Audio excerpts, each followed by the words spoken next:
Thank you very much, Madam President, Excellencies, distinguished ladies and gentlemen. The 21st century has been marked by a series of crises for which our world has been unprepared.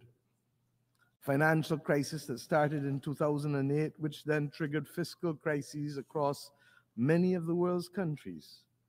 And if that was not enough, a social crisis characterized by rising inequality with the consequences thereto, be it substance abuse, mental health challenges, homelessness, or human trafficking. Then there was a global pandemic lasting 2 to 3 years and taking the lives of millions of people.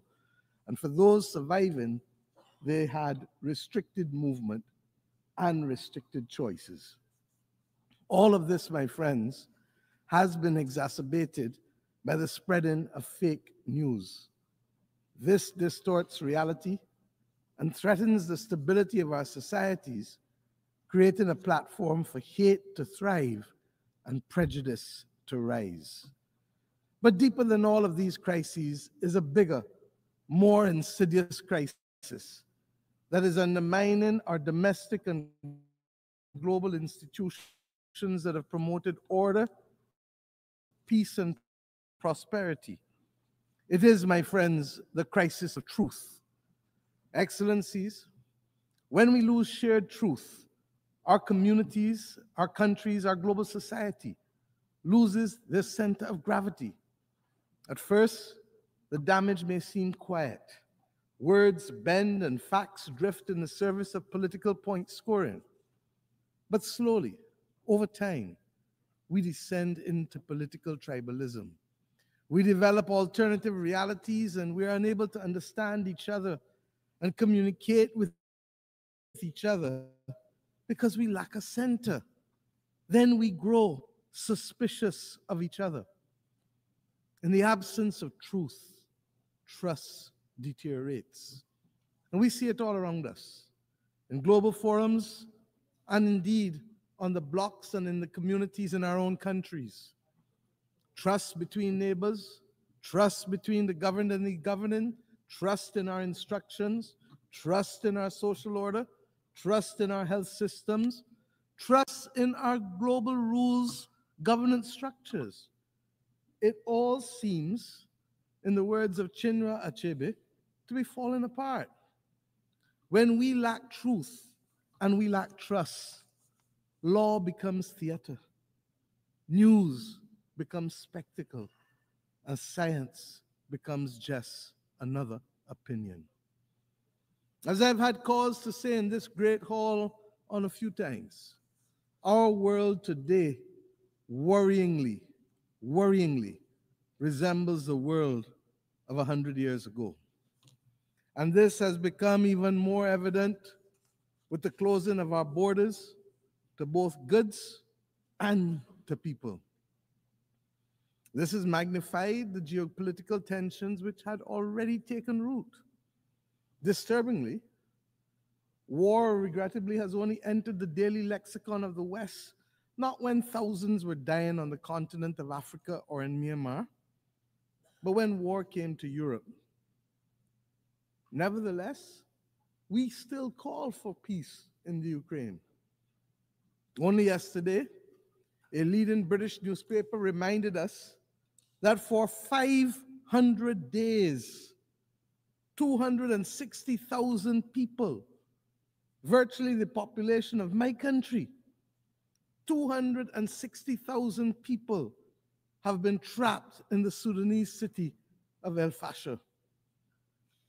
The article reported that while political progress stalls, those who attempt to escape are killed, and those who remain inside are starved. The world must not ignore the horror in Sudan. And of course, I don't need to remind you that it must not ignore the horror in Gaza. The genocidal destruction taking place in both places must now have our full attention.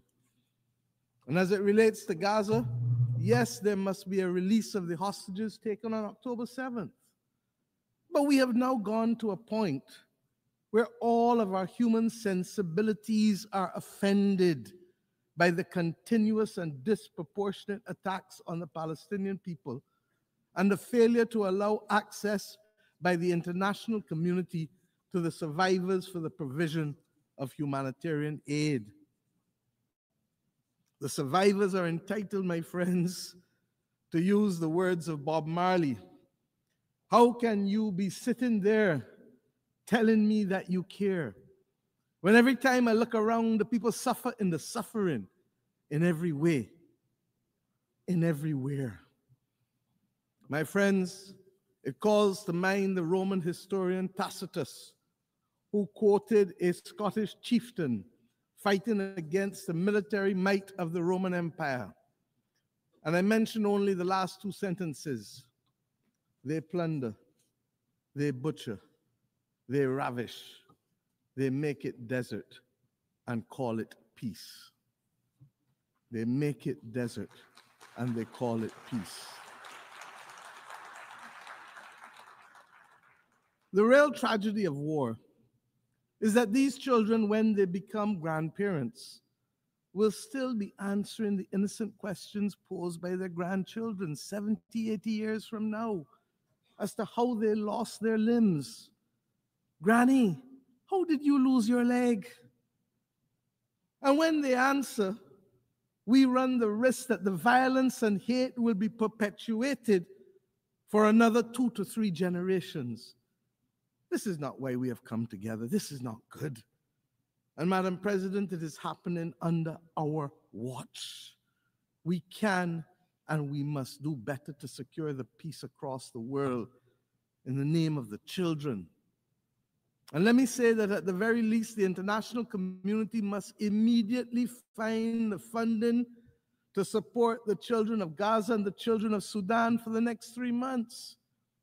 UNICEF has said that in Gaza, it is $66 million that is needed for the next 3 months. And in Sudan, it is $200 million. The money is mostly nutrition related to reverse or to mitigate famine for children and to provide water and sanitation and health interventions. And we should note that there have been multiple disease outbreaks, including cholera. So, Madam President, to be very clear as I move on, a lasting peace can never be achieved through violence, not continued bombing. It can only be achieved through justice as our guide and dialogue, talking. Unless we forget, where others are seeking to build the peace and to preserve humanity in Gaza, as we saw, the international community must not condone the bombing of those states who look to facilitate peace. It is a red line that we must never cross.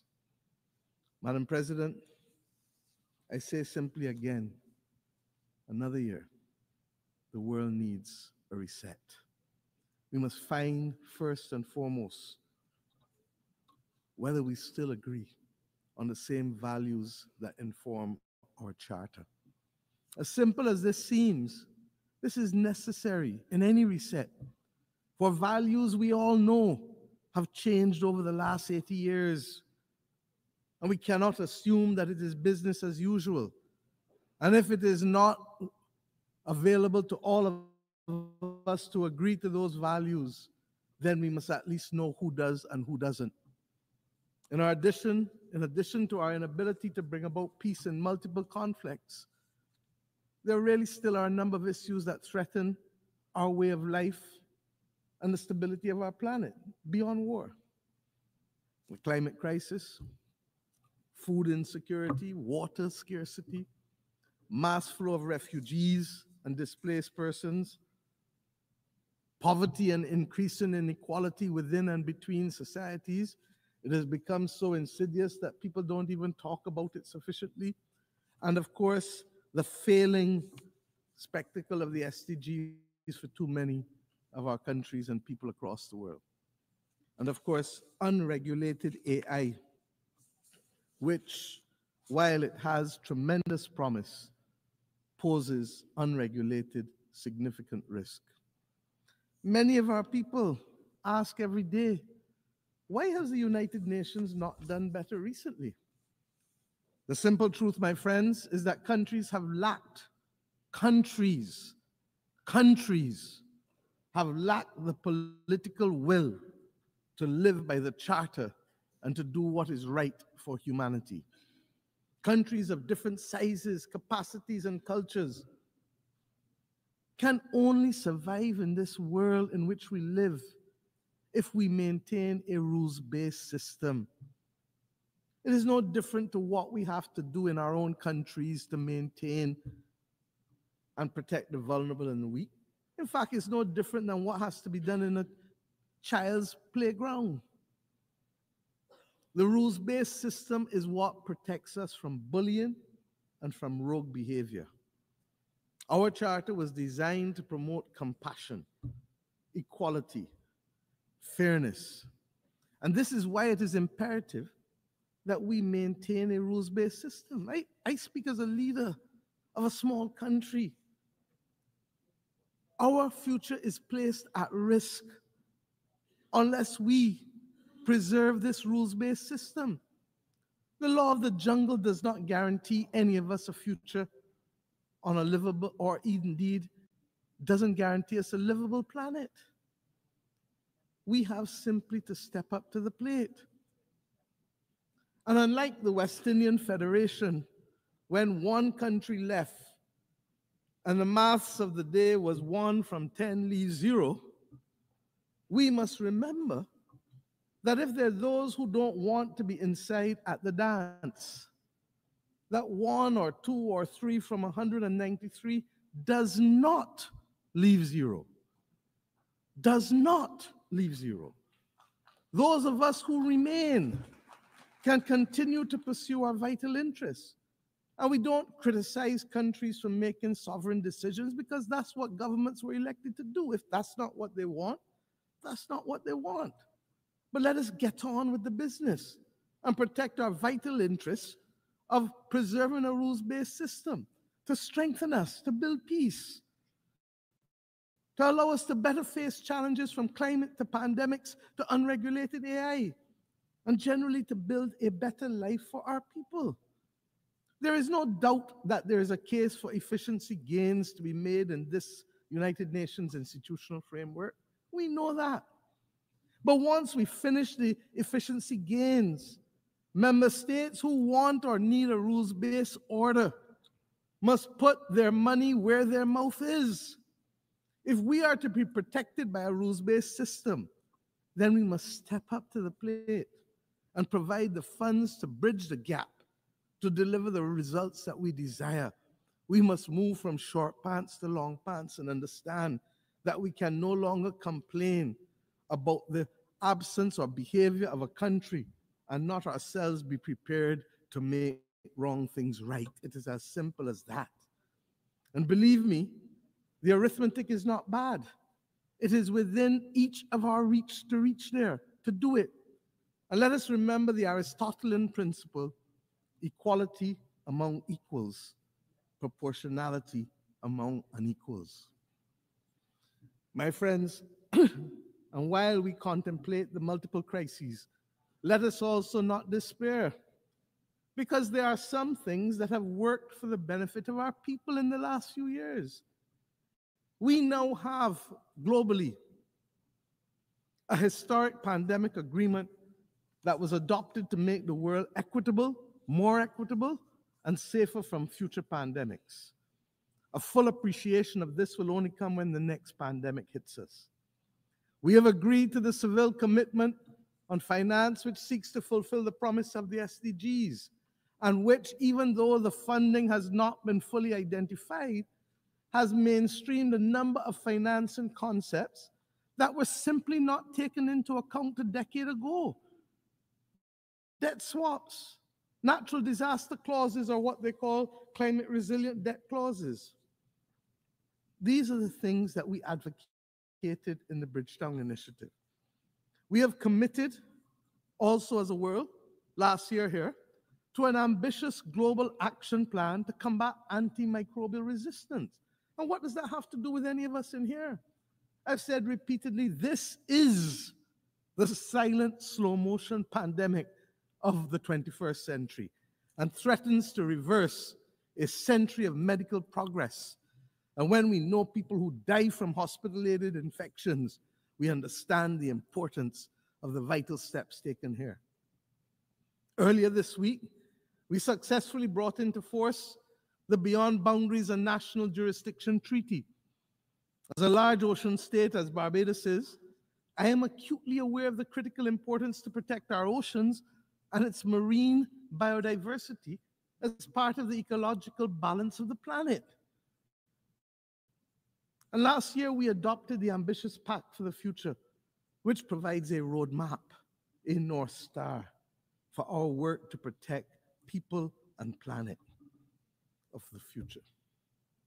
The two instruments mentioned on Tuesday morning by our Secretary General for regulating AI must now be our priority if we are to avoid the severe deepening inequality of our times and to avoid leaving our people exposed to the risk and exploitation of AI and the distortion of facts. I must tell you that regrettably, I have experienced on a well-known commercial AI platform examples of censorship that seek to deny access to the details of our history in this hemisphere, in terms of the Barbados Slave Code, in terms of the South Carolina Slave Code. So we must be vigilant. Speaking as a small country, therefore, we see no future without a rules-based system. And before I go on, let me recognize the outgoing President of the General Assembly, His Excellency Philemon Yang, for his impactful presidency last year. And let me also congratulate Her Excellency Annalena Baerbock for assuming the presidency, particularly in this year when we celebrate Beijing Plus 30. Barbados looks forward to working with you, ma'am, to execute your vision. The fact that you are only the 5th woman to occupy this post over the last 80 years is a cause both for profound concern, but I say renewed optimism. This is a testament to the very point that I'm seeking to make. The organization is working, even if not at optimal levels, but we still have so much to do. Madam President, on climate finance, climate and finance, I should say, there's a real danger that debates in this great chamber, at the conference of the parties and elsewhere, risk being reduced to mere performative exercises. We have watched the widely celebrated green wave which swept Europe in 2019. We've seen it now recede, and in its backwash, that continent now faces deep division over the scale, scope, and speed of delivery on commitments made to eliminate climate-harming pollution by 2050. We've seen others withdraw from the Paris Agreement. At a time, Madam President, when we should be conducting an audit of the achieved targets and accomplished deliverables, we continue for the most part to receive IOUs and statements of deferred intent. Even as we have witnessed this vacillation that I just referred to, we've also seen a rededication to breathing new life into high carbon and high polluting forms of energy. And we have witnessed a redoubling of efforts to fund military buildups, even at the expense of financing our way to sustainability and that of a livable planet. Barbados does not treat climate science as a mere conjecture, and neither does the International Court of Justice nor the Inter-American Court of Human Rights. Their advisory opinions have affirmed the legal rights and entitlements of citizens who must on a daily basis confront the impact of the climate crisis. In this regard, we especially welcome the International Court of Justice's ruling to the effect that states have obligations to protect the climate system and other parts of the environment from emissions, and that those obligations can be enforced against other states Given this new reality, as we look ahead, we must seize the opportunity to find common ground, given the diversity of opinions on this question of the climate crisis. I propose that one possible way forward is to focus on emissions rather than focusing on the fossil fuel industry. As I've said before, the fossil fuel industry is not the enemy. It is the emissions. In this regard, we should consider working towards a globally legal binding framework on methane, which could contribute to reversing global temperatures, I'm told by the scientists, by as much as 0.5 degrees, while purchasing time for the fossil fuel industry to scale up to a commercial level the use of decarbonizing technology. This is possible. The Baku to Belém roadmap must also ensure that the necessary resources, $1.3 trillion annually by 2035, are not only committed, but delivered. It is the political will and the ingenuity of countries and financial institutions that will ensure that these sums can be delivered. It must not, and we must not allow that roadmap to suffer the same fate as the Loss and Damage Fund, which, despite its historic establishment, remains grossly undercapitalized with less than $800 million pledged, and regrettably, only half of those pledges have actually materialized. This ambivalence towards finance and fiscal space, my friends, is what gave birth to the Bridgetown Initiative. Its latest iteration, Bridgetown 3.0, will shortly be reviewed, given the rapidly changing global environment in which we live. We still need to expand liquidity support and to close the financing gap to assist vulnerable countries, especially the V20, many of whom still face the possibility of a debt crisis. They need it to build their resilience and to adapt to the new climate reality. I am conscious of the progress by which multilateral institutions have taken on board some of our arguments in the Bridgetown Initiative, especially as it relates to climate finance and to the issue of vulnerability. I referred earlier to debt swaps and the climate resilient debt clauses. Madam President, all of these goals and many more can be achieved by a fully functional rules-based system, one that is ambitious in its goals, effective in its delivery, and fair in its organization. As UN80 process seeks to enhance the functioning of this organization, we must ensure that we put in place the initiatives that are not the exclusive outgrowth of budget constraints and cross-cutting exercises, but are instead initiatives that are people-focused, delivery-driven, providing the global population with the peace and the security and the quality of life that they deserve and that they are increasingly demanding. To this effect, the Security Council, we know, must be reformed. It must reflect the multipolar world that we now live in, and it must give an opportunity to recognize that there have been substantial geopolitical shifts since 1962 when you had your last reform, 3 years before I was born, and I turn 60 next week.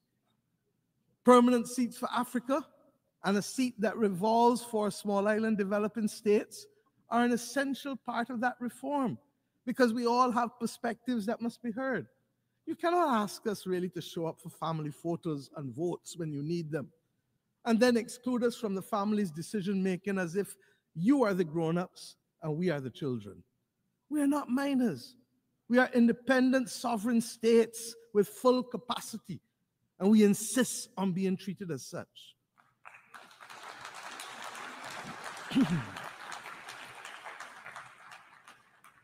Madam President, I have left the peace and security of our Caribbean region for last.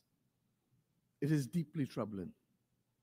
Example, Haiti, and you've heard Prime Minister Gonzalez speak eloquently this morning on these matters. Haiti, which was once a beacon of emancipation and revolution for all of us as Black people, is today a victim of centuries of external interference and contemporary internal conflict, and regrettably, even blindness.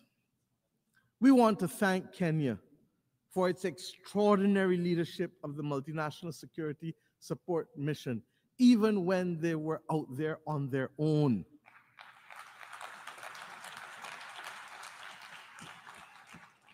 We look forward to the enhanced support of the UN Security Council and the Organization of American States, even as we maintain a strong watch and brief for this valued member of our Caribbean community as CARICOM. Haiti requires, I've said it over and over, a long-term support plan that addresses security and development, not one at the expense of the other. With the requisite political will, the UN Security Council and the international development system are well equipped. They have the resources and power to deliver. We also want to urge dialogue with our friends and partners, especially in the United States, on the inescapable issue on the flow of small arms and light weapons, not only to Haiti, but indeed across this entire hemisphere, especially in the Caribbean with small states.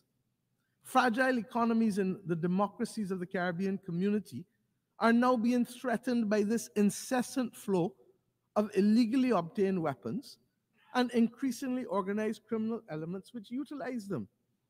But we will use the systems to deal with them collectively and in accordance with due process. We thank Secretary General Guterres for his unswerving support with respect to Haiti. And we now need others on board to ensure that Haiti can turn the corner and prepare itself for free and fair democratic elections. Madam President, Cuba has long been a source of support for many across the globe in times of conflict, health crises, and indeed colonial resistance, particularly in Africa. Cuba has paid, however, a high price for insisting on its right to self-determination. And again, yet again, we must be prepared to engage in dialogue in order to stop the disproportionate suffering and the deprivation that is being inflicted on the Cuban society by what is now globally seen to be an unjust embargo and other unilateral coercive measures. Barbados, my friends, reiterates its call for the end of the embargo and the removal of Cuba from the list of state sponsors of terrorism. This is unjust.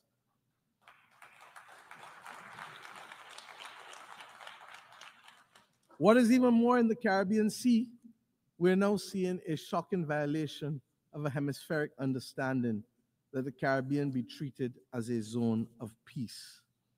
There has been a buildup in military assets in the last few weeks in the Caribbean by both sides, by the United States of America and by Venezuela. We believe that any such buildup could occasion just an accident. And if it does, a simple accident can put the Southern Caribbean at disproportionate risk. I need not tell you, therefore, what a war can do.